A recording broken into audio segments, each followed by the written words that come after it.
하나님 말씀은 출애굽기 20장 1절에서 6절입니다. 출애굽기 20장 1절에서 6절입니다. 받들어 있습니다. 하나님께서 이 모든 말씀을 일러 말씀하시기를 나는 이집트 땅 종의 집에서 너를 데리고 나온 주 너의 하나님이라. 너는 내 앞에 다른 어떤 신들도 있게 하지 말지니라. 너는 어떤 색인 형상도 내게 만들지 말고 또한 위로 하늘에 있는 것이나 아래로 땅에 있는 것이나 땅 아래 물에 있는 것에 어떤 모습이든지 만들지 말며 너는 그것들에 절하지 말고 그것들을 섬기지 말지니라. 이는 주 너의 하나님은 질투하는 하나님이시니 나를 미워하는 자들의 3, 4대까지 그 조상들의 죄악을 그 자손들에게 미치게 하고 나를 사랑하고 나의 계명들을 지키는 자들에게는 수천 대까지 자비를 베푸느니라. 자, 오늘 제가 십계명 중에서 6절까지만 읽었는데요. 오늘 말씀 제목은 십계명입니다. 십계명. 17절까지가 이제 십계명의 그러한 내용입니다. 하나님께서 이 십계명을 모세가 기록한 게 아니죠. 하나님께서 말씀하셨어요, 현재. 그리고 뒤에 가서는 이제 하나님께서 직접 하나님의 손으로 그것을 쓰신다. 십계명을 쓰시는 거예요. 율법은 거룩하고 선합니다. 그러나 죄인은 율법을 지킬 수가 없죠. 이 율법을 지킬 수가 없습니다. 우리 인간들은 지킬 수가 없죠. 요한복음 17장 19절에 보면 너희 중에는 율법을 지키는 사람이 아무도 없도다. 예수님께서 설교하실 때 이렇게 말씀하셨어요. 그러니까 인간으로서는 율법을 다 지킬 수 없는 것입니다. 어떠한 사람도 이 오늘 말씀 나온 그 십계명을 지킬 수 없어요. 그러나 제도권 교회 이 찬송가에 보면 어때요? 찬송가 뒤쪽에 보면 십계명이 쭉 나와 있어요. 그 나와 있는 목적이 뭐예요? 그걸 지키라는 거거든요. 십계명을 지키라는 거예요. 그리고 앞쪽에는 사도신경, 주기도문 사도신경이 나와 있죠. 그러니까 이 찬송가 앞에 있는 것은 그걸 자주 사용하기 때문에 기록해 놓은 것이죠. 그래서 사도신경 예배 시간에 사도신경을 합니다. 그들은 사도신경 누가 만든 거예요? 로마 카톨릭이 만든 거죠. 그 내용이 거기에 틀린 것들이 많죠. 죽은 자와 교제하는 게 있어요. 마귀들과 교제하는 거거든요. 그뿐만 아니라 그 내용들이 얼핏 보기에는 좋은 것 같지만 틀린 내용들이 많이 있고, 주기도문은 또 뭐예요?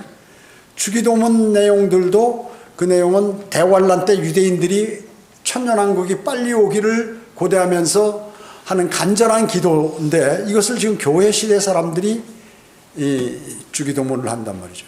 그러니까 목사가 축도하지 않을 때, 없을 때 이 주기도문으로 예배를 마치고 구역 예배라든지 뭐 이런 거 할 때는 이 주기도문을 한다 그 얘기죠. 그러니까 쓸데없는 것을 다 앞뒤에다가 이렇게 기록해 놓고 이걸 꼭 지켜야 된다고 얘기하는 거예요. 그러니까 사람들이 인식에는 어떻게? 십계명을 지켜야 된다. 그 다음에 이 사도신경 주기도문을 안 한다? 그 이단인데 이거 우리 찬송가에 다 들어가 있고 이러는 건데. 그러니까 과거 그러한 잘못된 믿음을 갖고 있는 사람들이 만든 것을 그대로 전수해서 갖고 있어요. 그래서 주님께서 너희는 하나님의 말씀을 중요하게 여기는 게 아니라 조상의 전통을 중요하게 여긴다. 전통을 중요하게 여긴다. 이렇게 말씀하셨죠. 자, 그렇기 때문에 율법을 통해서는 우리는 그럼 율법이 필요 없냐? 아니에요. 율법이 필요하죠. 율법이 있어야 죄가 무엇인지를 아는 거예요. 자, 우리나라에 헌법이라든지 법률이 없으면 어떻게 될까요? 사람들이 멋대로 행동하죠. 국가를 이룰 수 없어요. 그러니까 힘센 사람이 최고고 거짓말 잘하는 사람이 최고고 그렇기 때문에 나라가 형성이 될 수 없어요. 그래서 나라가 이렇게 잘 유지되려고 그러면 1차적으로 무슨 백성도 있고 그 다음에 영토도 있어야 되지만 중요한 게 국민의 주권이지만 거기에 법률이 있어야 된다.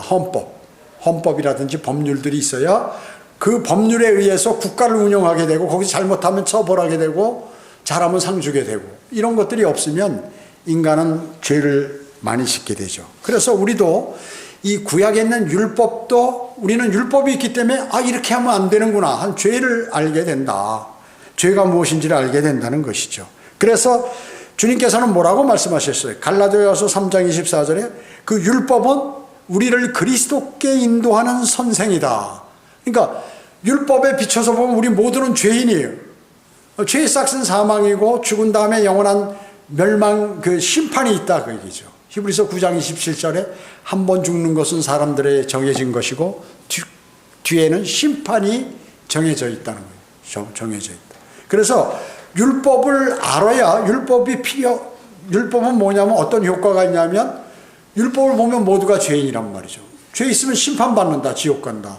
그러니까 우리는 예수 그리스도가 필요하다 해서 율법은 그리스도께 우리를 인도하는 선생이라고 성경은 말씀하고 있는 것이요. 자, 그러면 10계명 중에 10가지를 간단하게 하나님의 말씀을 통하여 알아봅니다. 첫째 계명입니다. 여기 3절에 보면 너는 내 앞에 다른 어떤 신들도 있게 하지 말지니라 이렇게 말씀하셨습니다.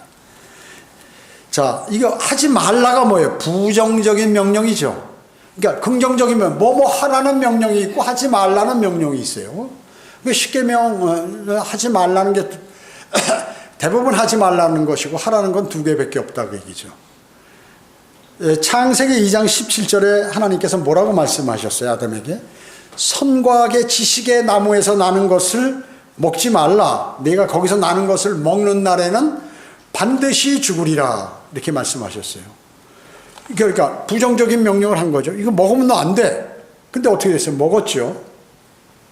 그렇기 때문에 하나님의 명령은 이제 실제적으로 그걸 지켜야 된다. 근데 아담이 지키질 못했어요. 이브도 마찬가지고요. 자, 하나님 앞에는 그 어떤 것도 그 어떤 사람도 두어서는 안 된다 하는 그 말씀이 첫째 계명이에요. 그러니까 하나님이 계신데 하나님보다 더 좋아하는 것, 그리고 하나님보다 더 신뢰하는 것, 그리고 하나님보다 더 잘 섬기는 것이 있으면 안 된다 하는 것이 하나님의 명령이다. 골로새서 1장 18절에 보면 그는 누구냐면 예수 그리스도예요. 몸인 교회의 머리시라. 그는 시작이시며 죽은 자들로부터 첫 번째로 나셨으니 이는 그가 만물 안에서 으뜸이 되려 하심이라 이렇게 말씀하고 있습니다. 자, 주님이 으뜸이라 그 얘기죠. 하나님께서는 하나님보다 더 그 높이는 신이 있어서는 안 된다는 것을 아예 철칙으로 이렇게 박아놓으신 거예요. 명령하신 거예요. 다른 신들이 많이 있어요, 세상에. 성경에서 쾌락의 신은 몰렉이고 지식의 신은 바알이고 그리고 폭군 형태의 신은 맘몬이라고 이렇게 돼 있어요. 그 다음에 이 맘몬은 돈과 권력의 신이에요. 자, 모든 사람은 자기 의의가 있죠. 자신이 의롭다고 이렇게 생각하는 그 경향이 많이 있다 그 얘기죠. 즉 그뿐만 아니라 모든 사람은 자신이 갖고 있는 신이 있어요. 무신론자는 없어. 무신론 자체가 그 신을 섬기는 거예요. 무신론이라고 하는 그러한 사람들은 없다는 거죠. 그 사람들이 급하면 무엇인가를 찾거나 믿거나 하는 것은 있다는 것이죠. 즉 신봉하는 것, 믿는 것 이런 것이죠. 심지어 탐심이 있으면 그게 우상숭배라는 거죠. 탐심. 여러분이 무엇을 하고 열렬하게 하고 싶은 그러한 것들이 있어가지고 거기에 확 빠져버린다. 예를 들어서 나는 돈을 벌고 싶은데 열심히 일해서 이게 힘들어. 그럼 가만히 보니까 머리를 잘 써서 이렇게 주식 같은 거 하면은 이거 확 벌 수 있는 환경인데 온전히 주식에 내가 모든 그거를 다 쏟아붓는다. 하나님 말씀에 임할 시간도 없고 여러 가지 주님의 복음을 증거할 시간도 없고 주님과 교제할 시간 이런 것들도 없고 하는데 하여튼 계속해서 거기에만 관심을 갖는다. 근데 어떤 사람들은 주식을 해도 이렇게 그냥 잊어버렸다가 이렇게 하는 사람들도 간혹가다 있는데 제가 한번 경험한 바로는 군대에서 전역을 하고 이제 주식을 조금 해봤는데 온 정신이 거기 가 있어요. 하루 종일. 온 정신이 거기 가 있어요. 그래서 하여튼 그게 무엇이든지 자신을 통제할 수 없을 정도로 거기에 관심한다. 그게 신이에요. 쉽게 얘기하면 남자들은 뭐예요? 남자들 여자들도 요새는 담배를 다 피지만 많이 피지만 담배를 피는 데는 이렇게 요즘에 이렇게 보고 다녀요. 그러면 멀리서 오면 이게 담배 연기가 쭉 나서 참 저런 사람들 남에게 상당한 피해를 주고 있구나. 그런데 금방 그 피는데 뻐끔뻐끔 피더니 또 놓고 좀 이따 더 켜서 뻐끔뻐끔 막 이게 뭐예요? 이게 신이야. 이게 없으면 불안해. 왜 그럴까요? 불안해서 그런 거예요. 제가 이 직장 생활할 때 일이 너무 많아가지고 말이죠. 막 초조하니까 줄담배를 계속 피는 거예요. 계속 피는 거예요. 군대에서도 막 전쟁 연습하면서 빵가 속에서 막 바쁘고 초조하고 빨리 뭘 작성해서 만들어가지고 그걸 발표하고 해야 되는데 이게 안 되면 말이죠. 막 정신을 집중시키고 뭐 자극을 주기 위해서 필요하게 담배를 피는 거야. 막 이렇게 해가지고. 그러니까 죽으려고 환상하는 거죠. 폐가 다 망가지고 아주 죽으려고 사람들이 그게 나쁘다는 걸 알면서도 그걸 못 끊어. 그게 신이라. 신. 지금 생각하면. 어떤 사람은 어때? 술을 안 먹으면 일을 못하는 사람이 있어요. 힘이 안 나고. 그건 뭘까요? 알코올 중독. 술이 신이다. 얘기죠. 어떤 사람은 돈이 신인 사람이 있어요. 그래가지고 돈만 없으면 사람이 미쳐버려요. 미쳐 진짜 미쳐요. 그래가지고 그러니까 어떻게 해요? 그것을 취하기 위해서 남의 것을 훔친다든지 뺏는다든지 뭘 그런 식으로 이렇게 한다. 방법을 연구하는 거죠. 어떻게 하면 할 수 있을까? 왜? 돈이 신이기 때문에 신한테 잘못 보이면 자기는 죽는 거예요. 그러니까 그 사람은 나는 그게 신이 아니다 하더라도 그게 바로 탐심으로써 우상숭배를 하고 있고 그게 신이다 하는 거죠. 지금 세대 모든 사람들은 대부분 다 이런 우상을 섬기고 있는 것이에요. 우상. 그러니까 하나님 말씀이 들어올 기회가 없는 거야. 그러니까 하나님 말씀이 귀찮아 나에게 오히려. 나에게 피해를 주는 것 같이 느껴지는 것, 심지어 그런 삶을 살게 된다는 것이죠. 하늘과 땅을 창조하신 영원하신 유일신, 그분은 바로 오직 하나님 한 분뿐이다. 한 분뿐이죠. 그것을 여기에서 말씀하고 계시는 것이죠. 모든 문제는 한 가지 계명에 달려있죠. 그 계명을 지킬 수 있다면, 지금 제1계명을 지킬 수 있다면 그 사람은 대단한 사람이에요. 대단한 사람. 주님께서 그 사람을 사랑하는 사람이다 하는 것이에요. 그러니까 세상에 안 되는 걸 가지고 자신이 계속 거기 매달려 가지고 그 어리석은 사람이죠. 그러면 뭐예요? 방법. 머리 좋은 사람은 내가 안 되니까 그걸 잘할 수 있는 분한테 부탁해서 그걸 하면 쉽게 할 수 있다고 그걸 택하는 거죠. 그 사람이 똑똑한 사람이잖아요.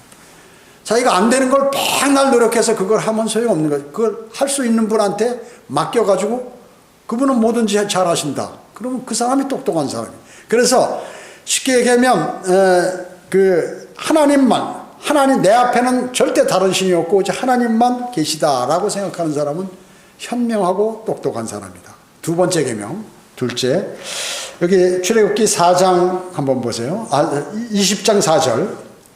출애굽기 20장 4절로 6절에 보면 너는 어떤 색인 형상도 내게 만들지 말고 또한 위로 하늘에 있는 것이나 아래로 땅에 있는 것이나 땅 아래 바다에 있는 것이나 어떤 모습이 있는지 만들지 말며. 그러니까 하늘에 무슨 새 같은 거, 그 다음에 무슨 땅에 있는 짐승들 같은 거, 또 물고기 바닷속에 있는 무슨 이렇게 문어, 낙지 비롯해서 물고기들 이런 것들 있죠. 고래, 상어 이런 것들을 만들어 놓고 그걸 코끼리 만들어 놓고 신이라고 빌고 이런 거 하지 말라 그 얘기죠. 5절에 보면 너는 그것들에 절하지 말고 그것들을 섬기지 말지니라. 이는 주 너의 하나님은 질투하는 하나님이시니 나를 미워하는 자들의 3, 4대까지, 그러니까 나를 미워하면 그 3, 4대 아들, 손자, 증손, 고손까지 싹 다 그냥 망하게 만든다 그 얘기죠. 그리고 그 조상들의 죄악을 그 자손들에게 미치게 하고 나를 사랑하고 나의 계명들을 지키는 자들에게는 수천 대까지 자비를 베푸느니라 이렇게 말씀하고 있어요. 자, 이건 여러분은 미국의 뉴욕 맨하탄 거리에 가면 뭐죠? 황소가 딱 있어요. 주식 거기 앞에 주식하는 그 거래소 앞에 황소가 있어요. 황소는 뭐예요? 사탄의 상징이에요. 사탄의 상징. 힘이 있는 그 사탄의 상징. 그런 걸 만들어 놨어요. 자, 이런 형상들, 또 무슨 바티칸 베드로 대성당 앞에 가면 쫙 오벨리스크라고 있어요. 태양신에 쫙 해가지고 거기다 십자가만 달아놓으면 그게 자기가 하나님이야? 예수 그리스도 섬기는 거예요?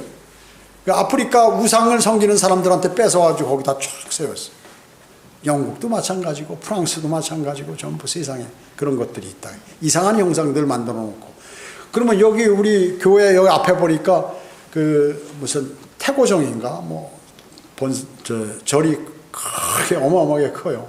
거기 뭐 코끼리 4마리인가 5마리인지 모르겠는데 몇 마리가 딱 그 위에 탑을 탁 세워가지고 뭐 코끼리 왜 세웠어요? 그거 절하고 거기에 섬기려고. 이런 것도 부처 사람 만들어 놓고 탁 해가지고 거기다가 빌고 뭐 복 달라고 이러고 앉았고 말이죠. 그게 다 뭐예요? 망한다. 망한다. 전도지 나라면 나 불교예요. 장난으로 하는 사람도 있고 진짜 믿어서 불교. 그런 거 믿어가지고는 안 된다. 우상 섬기면 벌 받는다. 당신 예수 그리스도 영접해야지. 그런 거 하지 말라고 누가? 창조주가 말씀하셨어요. 그러면 불교 같은 거 뭐 힌두교, 이슬람 이런 거 누가 만들었어요? 그거 인간이 만든 거지요. 인간의 마음을 뭔가 약하니까 절대자에게 의지하려는 그 마음을 파악해서 머리 좋은 사람들이 만든 거거든요. 그게. 만든 거거든요. 그거 어떻게 돼? 다 망한다. 하나님 말씀이에요, 이건. 제 얘기가 아니라. 근데 목사들 그런 얘기 안 하지. 다른 종교도 존중해줘야지. 점잖게 해야지. 멋있게 해야지. 그 지식인답게 다른 종교도 존중해 준다고 하는데, 아니, 하나님께서는 그런 거 다 절대로 절하지 말라. 후손 3, 4대까지 다 그냥 그 악의 구렁텅이로 넣어버린다고 말씀하는 거 아니에요. 그래서 주님을 섬기고 하면 1000대까지 융성하게 해주겠다고 말씀하신 거. 거짓말 아니시겠죠? 주님은 거짓말 하실 수 없는 분이에요. 자, 그래서 첫째 계명은 우상숭배의 모든 형태에 대해서 말씀하고 있고, 두 번째 계명은 우상숭배 가운데 특정한 형태에 대해서 딱 지정해서 말씀하고 있는 것입니다. 이집트 어때요? 이집트는 세상의 예표로 항상 성경에 나오죠. 이집트는 아프리카죠. 함족. 그래서 이집트에는 수많은 우상들이 있어요. 그들은 우상을 숭배했어요. 모세가 있을 때 이집트는 어땠나요? 세계 최고의 강대국이었습니다. 지금은 어떤가요? 못 사는 나라예요. 지금은 못 사는 나라라고, 이집트. 왜 그럴까? 우상을 섬기니까. 물고기, 동물 어떤 모양을 새겨서 그들은 우상으로 우상 숭배를 하는 것입니다. 하나님은 형상을 사랑하는 자는 하나님을 미워하는 자라고 해요. 형상을 만들어 놓고 그걸 좋고 거기다 절하고 그게 나한테 무슨 도움을 준다 이렇게 생각하는 사람 제일 미워한다. 하나님께서는. 하나님께 영광 돌리기를 거부하는 그런 자들은 어떻게 하나님께 영광 돌리는 것을 거부하는 것부터 시작한다. 영광 돌리는 것. 그러니까 그리스도인이 구원받고 하나님께 경배를 안 드린다. 이거 그 마음에 거부하는 마음이 딱 있는 거예요. 난 그거보다 내 생각이 더 좋아. 이러기 때문에 그 거부하는 것으로부터 시작한다. 여러분, 다윈의 진화론은 어떻습니까? 그 인간이 만들어낸 거죠. 우상숭배를 다윈의 진화론이라는 것은. 하나님을 미워하는 자들은 죄악을 3, 4대까지 미치게 할 것이라고 그랬죠. 우상을 버리면 하나님의 자비가 수천 대까지 간다. 그게 하나님의 약속이에요. 약속입니다. 미친다. 세 번째 계명. 여기 7절 보세요. 출애굽기 20장 7절. 너는 주 너의 하나님의 이름을 헛되이 사용하지 말라. 주는 그의 이름을 헛되이 사용하는 자를 죄 없다고 여기지 아니하리라. 헛되이 사용하면 죄진 거다. 그 말씀이죠. 레위기 19장 12절에 보면 너희는 내 이름으로 거짓 맹세하지 말며 또 너를 네 하나님의 이름을 욕되게 하지 너는 네 하나님의 이름을 욕되게 하지 말라. 나는 주니라. 여러분 어때요? 여러분 하나님께 영광을 돌리는 삶을 사세요? 하나님께 욕된 삶을 하나님의 이름을 욕먹게 하는 그러한 삶을 살고 계세요. 잘 한번 생각해 보시라고요. 성경은 주의 이름을 저주하는 자는 구약에서는 어떻게 사형에 처해요. 사형에 처해요. 레위기 24장에 보면 사형에 처합니다. 여러분 어떻습니까? 교회들은 막 많은 교회들이 수천 명씩 모여서 막 손을 들고 할렐루야 하면 목사도 말끝마다 할렐루야 설교할 때마다 할렐루야 아멘 아멘 할렐루야 오 세상 얘기 실컷 하면서 끝나면서 할렐루야 이러는 거야. 야, 나 깜짝 놀랐어. 이 사람 완전히 무당처럼 무당이 중간에 무슨 얘기 집어넣는 거 있잖아요. 소리 지르는 것처럼 할렐루야 아멘 하나님하고 하나님의 이름을 장난치는 거예요. 이거는 완전히요. 그리고 뭐든지 주님께서 해주셨다니. 여기서 나와가지고 말이죠. 율동하면서 온갖 아프리카 춤을 추고 아프리카 음악으로 찬양한다고 하면서 하나님께서 우리에게 복을 주셔서 지금 이런 일을 하고 있다라고 생각하는 거예요. 참 교회들은 지금 많은 교회들이 잘못 가고 있죠. 이 세 번째 계명도 어기고 있습니다. 넷째 계명. 자, 여기 8절 보세요. 안식일 날을 기억하고 그것을 거룩하게 지키라. 그러나 일곱째 날은 주 너의 하나님의 안식일이니 그날에는 너와 내 아들이나 내 딸들이나 내 남종이나 내 여종이나 내 가축이나 내 문 안에 있는 내 타국인까지도 아무 일도 하지 말라. 안식일에 아무 일 하지 말라. 이는 엿새 동안 주가 하늘과 땅과 바다와 그 안에 있는 모든 것을 만들고 일곱째 날에 쉬었습니다. 그러므로 주가 안식일 날을 복주고 거룩하게 하였느니라 이렇게 말씀하고 있어요.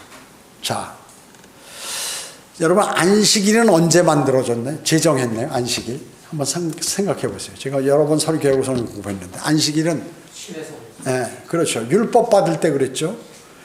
그런데 이 문제가 뭐냐면 창세기 2장 2절에 안식일이 제정됐다. 안식교도는 이렇게 생각하는 거죠.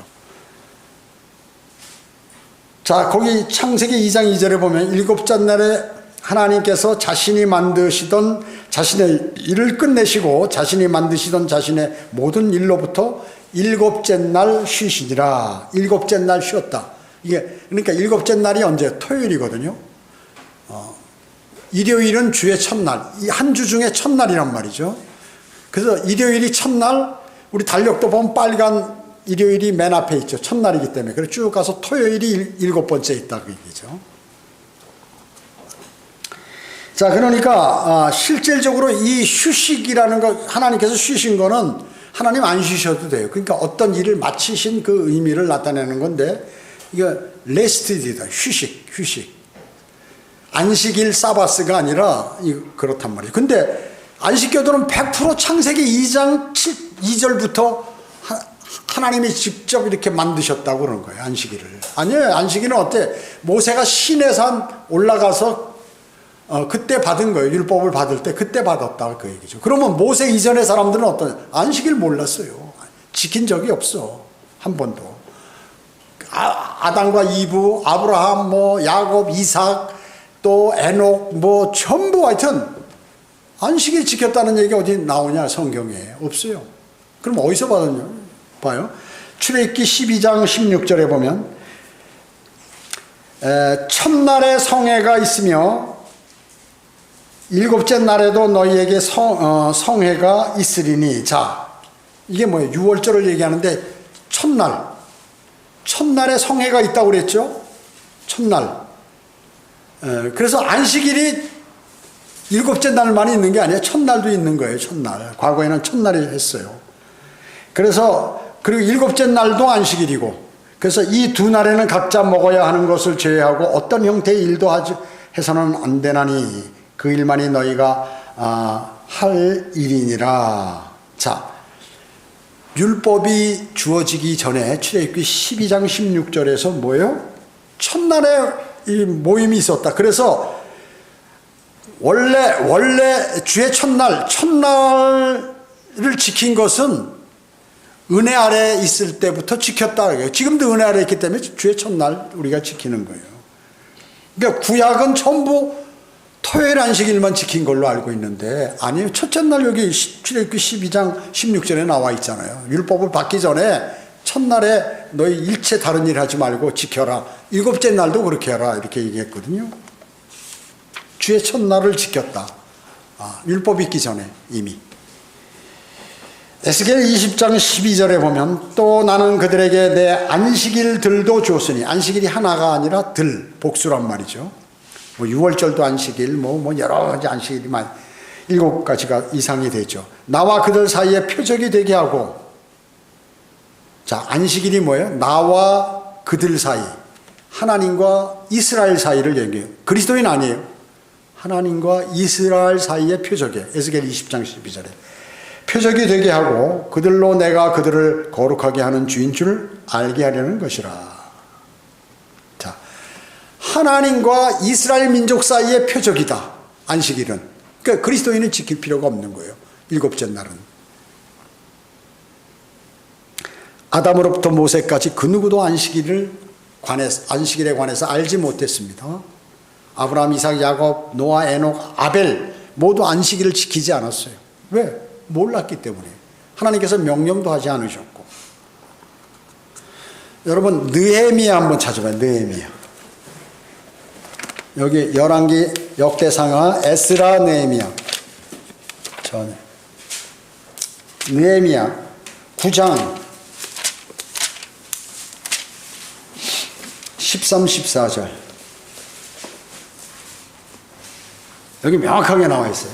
느헤미야 9장 13절 14절에 주께서 또 시내산에 내려오시고, 자 어디요? 모세 있는데 시내산에 내려오셨단 말이에요. 그들과 더불어 하늘로부터 말씀하시고 그들에게 옳은 명령들과 참된 율법들과 선한 규례들과 계명들을 주셨으며 14절 보세요.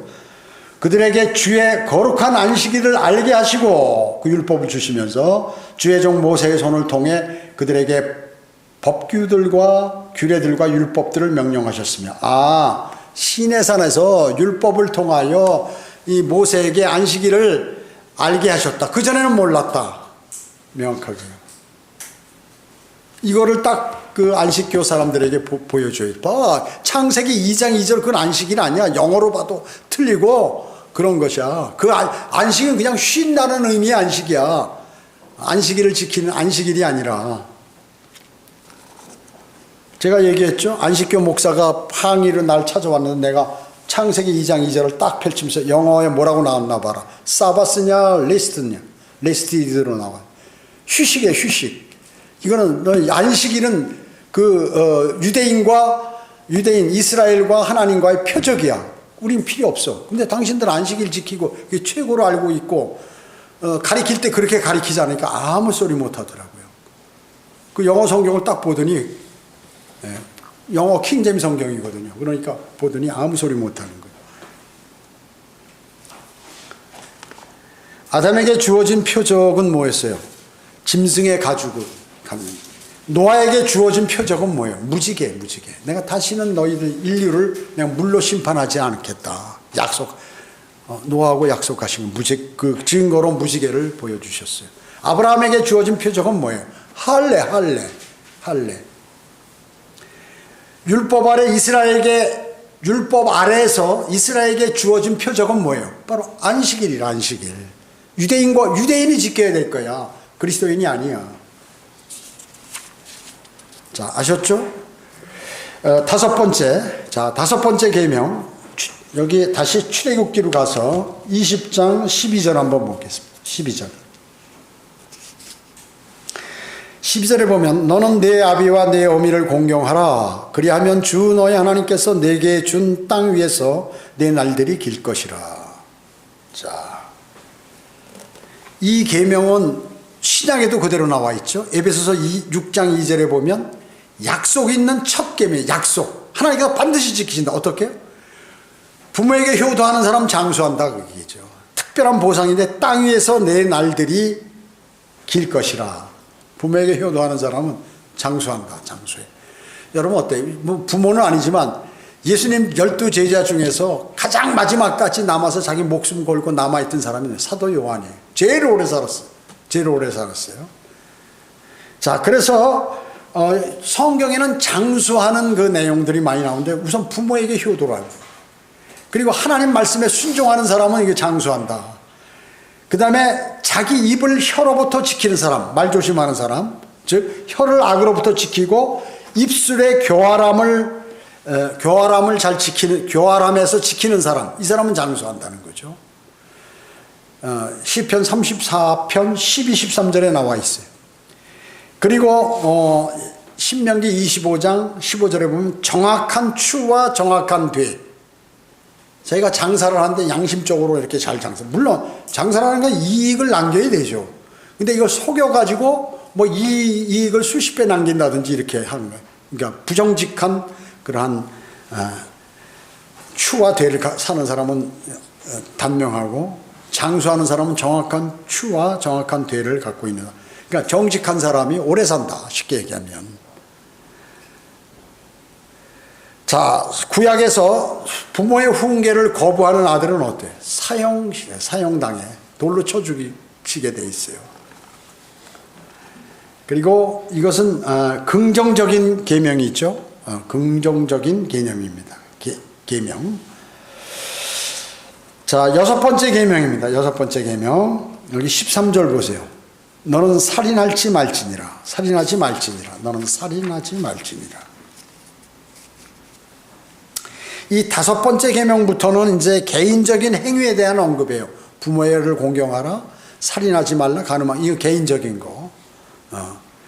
집단에 이르는 집단인 이스라엘에게 얘기하는 것이 아니라 개인에게 다 하는 거죠. 자, 여러분 어때요? 사람을 미워하면 어떠네요? 미워하면.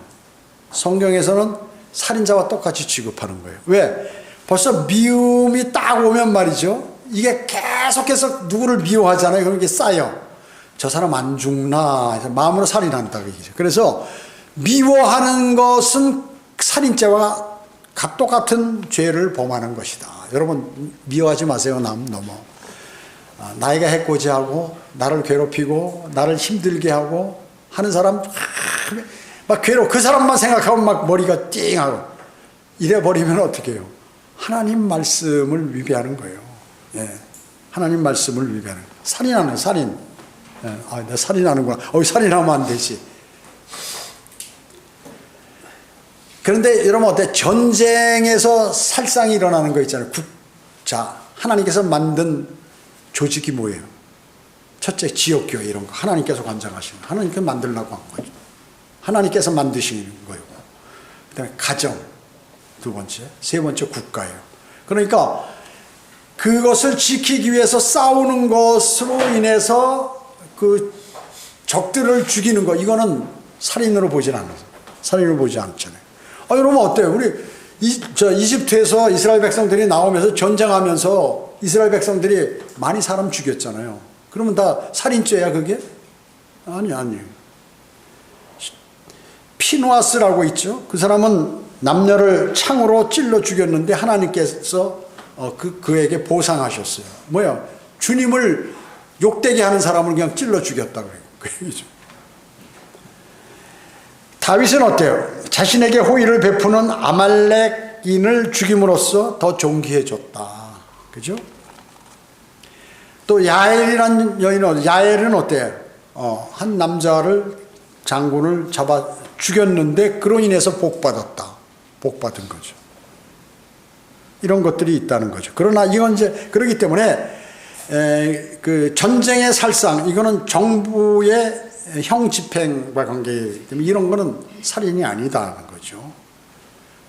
자기 국가를 지키기 위해서, 가정을 지키기 위해서 강도로부터 싸우다 모르고 그 사람을 죽인다든 이런 건 살인이라고 볼 수 없다는 거죠. 자, 그렇기 때문에 살인하는 것은 오히려 마음으로 미워하고 상대를 마음으로 저 사람 죽었으면 바라고 기회만 되면 내가 죽여버리겠다. 마음 먹은 거. 실제 행동을 안 했어도 그런 것들이 다 이 하나님의 말씀에 위배된다는 것입니다. 자, 일곱 번째 계명입니다. 여기 14절 보시면 너는 간음하지 말지니라. 간음하지 말지. 구약의 간음죄는 사형이죠. 솔로몬은 어땠어요? 솔로몬 영적 간음을 했습니다. 영적 간음. 영적 간음. 왜요? 자기 그 아내가 많았잖아요. 솔로몬은. 처음에는 하나님께서 사랑해가지고 그에게 지혜와 부 모든 것들을 명철 모든 것들을 다 허락하셨잖아요. 그런데 이게 점점 편안하고 사람이 또 국가의 평화가 있고 그리고 모든 것이 다 충족되고 하니까 어때요? 죄를 짓게 되는 거예요. 그래서 하나님께서 어떤 때 보면은 이 사람은 뭐든지 풍족하게 해주면 죄질 것 같다. 그러면 풍족하게 안 해주시는 거예요. 구원받은 그리스도인일 경우. 근데 이 사람은 풍족하게 해줘도 절대로 그런 것을 안 할 것이다. 그럼 풍족하게 해주셔서 하나님 사역에 동참할 수 있도록 한다 하는 거죠. 대단히 중요해요. 그러니까 실질적으로 이 다윗은 어땠어요? 솔로몬은 영적 간음을 했고 다윗은 실제적인 간음을 했다. 육체적인 간음을 했죠. 범했죠. 그렇지만 두 사람은 어떻게 해요? 사실 직사하지 않았어요. 사형당하지 않았어요. 그러니까 율법에도 예외가 있다. 주님께서 율법이 있어도 주님께서 정말 왜? 법을 제정하신 분이니까. 법을 제정하신 분이니까. 물론 공의로우신 분이지만 법을 제정하셨지만 그가 다시 돌아서서 주님의 일들을 하고 또 주님의 이름을 아주 우습게 알게 될 경우에는 하나님께서 딱 지체하시는 경우가 있다 하는 것이죠. 로마는 어떻습니까? 간음하는 창녀죠. 로마는 왜? 이 종교 저 종교 다 좋다. 다 받아들이는 거예요. 로마 카톨릭은. 그래서 뭐 기독교, 불교 뭐 다 연합하잖아요. 자, 성경은 어떻습니까? 성경에서 마음으로 간음하면 그게 죄라고 해야죠. 자, 주님께서 오실 날 가까울수록 세상은 어떻습니까? 사람들의 눈은 음욕으로 가득 찬다. 주님 오실 날 가까우면 올수록. 그래서 많은 일들이 벌어져요. 세상에 지금 원래 간음이나 음행이 뭐예요? 결혼한 사람, 결혼 안 한 사람도 결혼한 사람하고 문제가 됐을 경우 이런 것들이죠. 그러니까 이런 일들이 많이 벌어지고 있다 지금. 하지 말라는 거죠. 그 다음에 8번째 계명입니다. 여기 15절 보세요. 너는 도둑질하지 말지니라. 뭐 하지 말라는 게 부정적 개념이죠. 네. 그러면 내가 남의 것만 훔치는 게 도둑이냐? 아니에요. 시간을 낭비하는 것도 시간은 돈 아니에요. 시간이. 근데 시간을 낭비하는 거. 내가 어디서 직장에서 월급을 받고 일하는데 이 사람의 예를 들어서 월급을 받지만 일당으로 계산했을 때 일당이 한 15만 원 정도 된다. 그럼 거기에 관한 일을 내가 해야 돼요. 근데 그 일을 안 했을 때 어때요? 고용자로부터 내가 그 돈을 한 거나 훔친 거나 마찬가지예요. 도둑질한 거 사실은 엄밀히 따지면. 근데 직장 어때요? 직장에 있는 사람들은 될 수 있으면 시간을 좀 쉬어보려고 말이죠. 점심시간도 한 10분이라도 길게. 또 담배 피는 시간, 화장실 가는 시간 이런 거. 고용자는 어떻게 해? 그런 시간을 어떻게 좀 줄여가지고 일 좀 더 시켜볼까 이런 생각을 갖고 있죠. 자, 그렇기 때문에 실질적으로 시간 낭비도 도둑질이다. 또 장난삼어 이런 아이들이 과수원 지금은 그런 게 적지만 저희가 어렸을 때는 먹을 것들이 별로 없고 과자도 없고 초콜릿 같은 것도 없고 그러니까 과수원 같은 데 있으면 밤에 가서 부모들이 사주지도 않고 그러면 싹 몰래 들어가서 말이죠. 하나는 망보고 이렇게 훔쳐다 먹고 이런 것들이 그거 다 도둑질이에요. 그것도 장난삼아 하는 그러한 남의 물건을 갖고 가는 것도 도둑질이다. 그 다음에 돈 낭비하는 거, 회사 돈 같은 거 이런 것도 도둑질이다. 의미로 볼 수 있죠. 자, 하나님의 말씀을 그대로 받아들여서 그대로 해야 되는데 또 그 하나님 말씀을 무슨 번역한다고 그래가지고 말이에요. 남의 성경을 갖다가 또 다 거기 베껴가지고 또 해서 하는 거. 이런 것들이 다 포함되는 것입니다. 특히 하나님의 말씀을 가지고 장난치는 사람들 있잖아요. 그걸로 돈 벌고 장난치는 사람들. 또 그런 것을 또 하나님의 말씀이 전파되는 것을 막으려고 하는 사람들, 이거에 대해서는 하나님께서 철저하게 생각하십니다. 나중에 그 사람은 나중에 상도 없을 뿐만 아니라 이 땅에서도 반드시 무슨 문제에 봉착하게 돼요. 심각한 문제. 하나님 말씀 가지고 이랬다 저랬다 하고 말이죠. 그걸 유익을 취하려고 하거나 그거를 뭐 변개하거나 자신의 이름을 내게 하려고 그러거나 이렇게 되면 그런 사람은 반드시 벌 받습니다. 주님께서. 그 다음에 아홉 번째 계명은 여기 16절 보세요. 너는 내 이웃에 대하여 거짓 증거하지 말지니라. 거짓 증거, 법원에 가가지고 재판인데 싹 봐가지고 이쪽에서 돈이 많이 나오면 거짓 증언도 하고, 내가 출세하기 위해서 이쪽이 맞으면 거짓 증언을 막 엄청 많죠. 거짓 증언 많습니다. 저도 당해봤지만 거짓 증언이 대단히 많아요. 근데 거짓 증거 하면 안 된다 그 얘기죠. 안 되는 거예요. 아유, 솔직하게 자기가 손해를 보는 한이 있더라도 나 이거 이렇게 왜? 하나님께서 보고 계시기 때문에. 하나님께서. 제가 서울교회에서 영적 전쟁 날 때 저하고 정말로 친했던 사람이 헌금을 15억이나 한 사람이 있어요. 그래 그 바람에 교회가 확 커졌죠. 저기 방화동으로 이사가게 됐는데 나하고 아주 선후배 관계에 있었던 친한 사람인데 이 사람은 이들이 그냥 다른 사람이 영적 전쟁을 일으키는데 거기 합류해가지고 나가서 그 돈을 헌금한 것을 빌려줬다 이렇게 얘기하고 교회 보고 돈을 내라고 이런 거죠. 교회 헌금은 그거는 헌금에서 다시 회수할 수 없는 거예요. 그 헌금을 종교에 기부한 거는. 그래가지고 그 증거를 막 증인들을 갖다 대는 거죠. 나는 알고 있거든요. 내가 알고 나한테 그 빌려줬다고 얘기 좀 해주라. 나 그렇게 못한다. 나 하나님께서 보고 계시는데 내 증인 안 섰죠. 그 재판에 나가서 나한테 우리 이쪽 변호사가 그 얘기를 좀 도와달라고 그래. 나는 다른 건 못하고 내 솔직하게 있는 대로만 얘기한다. 그래서 그런 얘기를 그대로 했죠. 그거 어때요? 졌죠, 저쪽이. 거짓말 못하는 거예요. 그래서 그 바람에 의의가 다 상해버렸죠. 수십 년간 쌓아온 의의가 딱 끊어져 버렸죠. 내가 그 당시에 무슨 돈을 받았다고 그러면 거기 동조했을 거예요. 그러나 하나님 두려워하는 사람일 때 난 거짓말 못한다. 그래가지고 했죠. 그런 일들이 있다. 그 거짓 증거하는 사람이 대단히 많아요. 자신의 출세, 자신의 돈 때문에 거짓말로 딱 해버립니다. 나중에 반드시 대가를 받아요. 그걸 몰라 사람들은. 그걸 모르는 것이에요.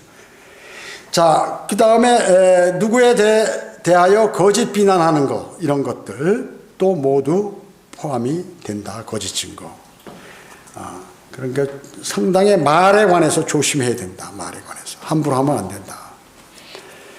자, 그 다음에 10번째 계명 여기 17절 한번 봅니다. 17절에 너는 내 이웃의 집을 탐내지 말며 너는 내 이웃의 아내나 그의 남종이나 그의 여종이나 그의 소나 그의 낙이나 내 이웃의 소유 중 아무것도 탐내지 말지니라 하시니라 이렇게 말씀하셨습니다.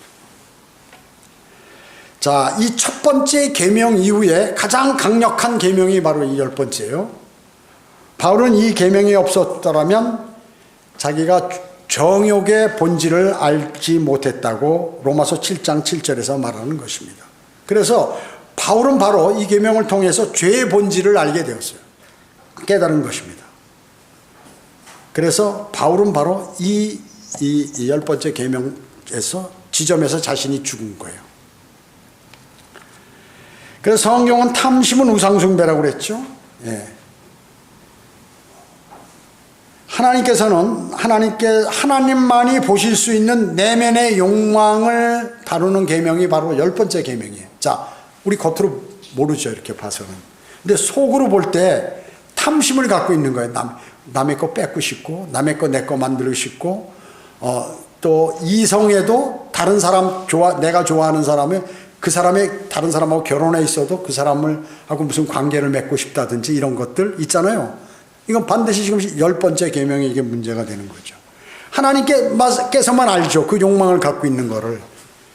그렇기 때문에 10번째 계명은 하나님만 보실 수 있는 내면의 욕망을 다루는 것이에요. 겉으로는 아무리 몰라도 하나님께서 아신다. 많은 경우에 이 탐심은 드러나지 않습니다. 왜? 누구처럼? 유다 이스카리오처럼 은 30에 자기 스승 예수 그리스도를 팔아버렸잖아요. 제사장들에게.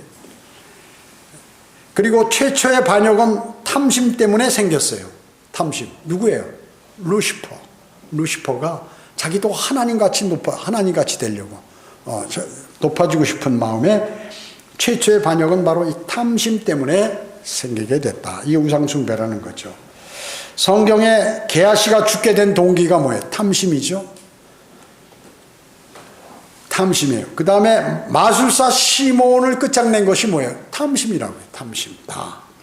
그래서 탐심은 교만과 관계가 깊다.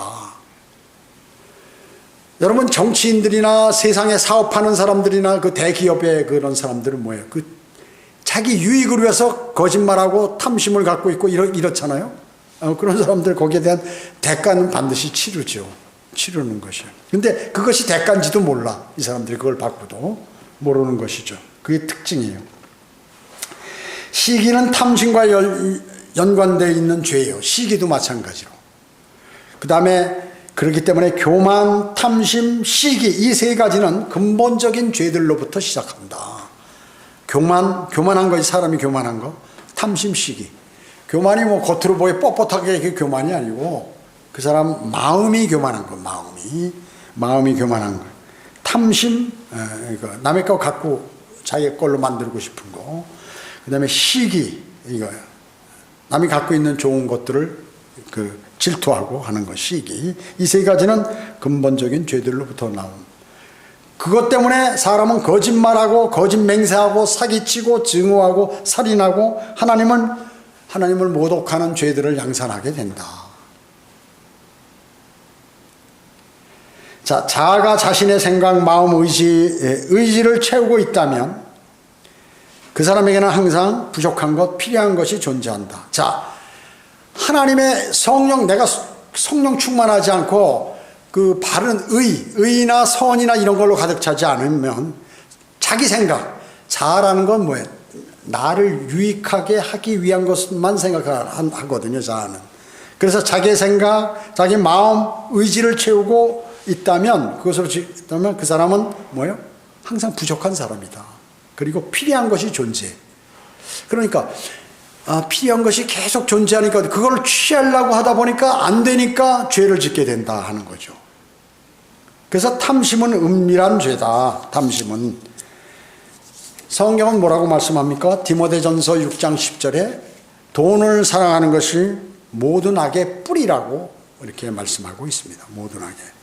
우리가 인생을 살아가려면 돈이 필요하죠. 의식주 해결하는데 돈이 필요하죠. 주님의 사역을 하는데도 돈이 필요합니다. 그러나 그 돈의 종이 돼가지고 돈이 나를 쫓아오니까 내가 돈을 잘 쫓아다니면서 돈을 사랑하면 그것이 악이라는 거죠. 그러면 내가 이제 악에 들어서게 되는 거다. 그 자체가. 자, 그런데 이 십계명은 권위 있게 이스라엘에게 주어졌죠. 이 계명은 각 사람의 양심을 강하게 할 수 있을 정도로 권위가 있는 모든 도덕적인 판단을 하는데 기준이 돼요. 우리가 십계명을 못 지켰어. 그리스도인이. 지옥에 가나요? 지옥은 안 가는 거예요. 유대인들은 이건 지옥에 가는 거예요. 유대인들은 십계명 이거 안 지키면, 율법을 안 지키면 가는 거예요. 물론 한두 번 해서 그것이 자백으로 해서 주님께서 용서해 주시면 모르겠는데 이런 죄를 지으면 그 사람은 벌을 받을 뿐만 아니라 밖으로 인식돼서 벌을 안 받더라도 이 세상에 마찬가지로 죽어서 율법 시대에 구원받지 못한 사람으로 남게 된다. 불과 유황이 타는 곳에 던져진다 나중에. 그래서 이 계명은 각 사람의 양심을 강하게 할 수 있도록, 우리도 십계명은 이걸로 인해서 구원받거나 그런 건 아니지만 도덕적으로 이걸 지켜야, 하나님 말씀, 바른 말씀으로 지켜야 한다는 것을 우리에게 알려주신다. 그 말씀입니다. 율법은 영적이라고 그랬어요. 로마서 7장 14절에. 또 선하며 로마서 7장 12절에 율법이 영적이고 선하다. 무엇보다도 이스라엘의 참된 상태가 어떤 것인지 보여주기 위해서 하나님께서 보여주신 것이다. 주어졌다. 하나님께서 로마서 2장 28절 29절에서 이렇게 말씀하고 있어요.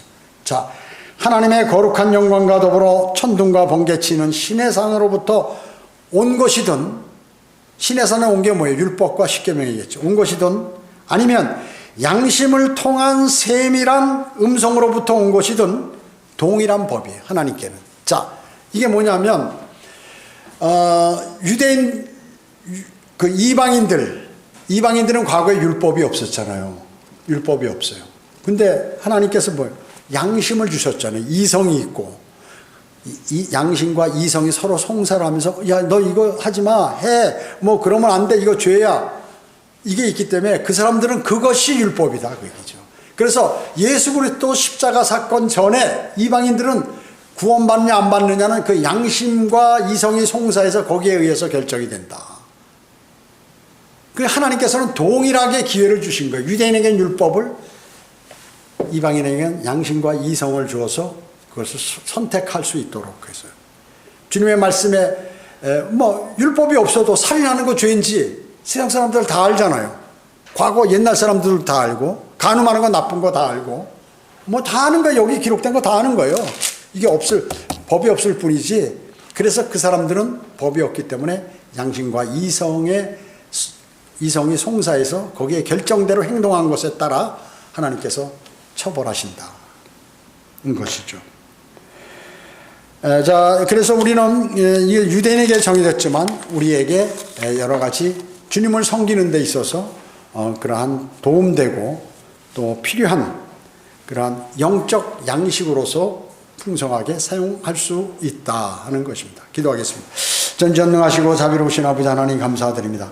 주님께서는 늘 저희에게 위대하신 말씀을 넣어주어서 주님, 내가 거룩하니 너희도 거룩하라고 명령하신 그것, 오직 주님을 우리 최고의 내 마음의 보좌에 모시고 그분은 바로 가장 위대하신 분이고 내가 이 세상에 그 무엇과도 바꿀 수 없는 그러한 위대하신 분임을 우리에게 알려주셨습니다. 그리고 도덕적인 면에 있어서도 그리스도인은 그 주님께서 하신 말씀들을 잘 준수하여 건강한 모습으로 장수하며 또 주님과 풍성한 교제를 나눌 수 있도록 주님 인도해 주시기 원합니다. 은혜 감사드리오며 다시 오셔서 저희를 데려가실 주 예수 그리스도의 이름으로 기도드립니다. 아멘.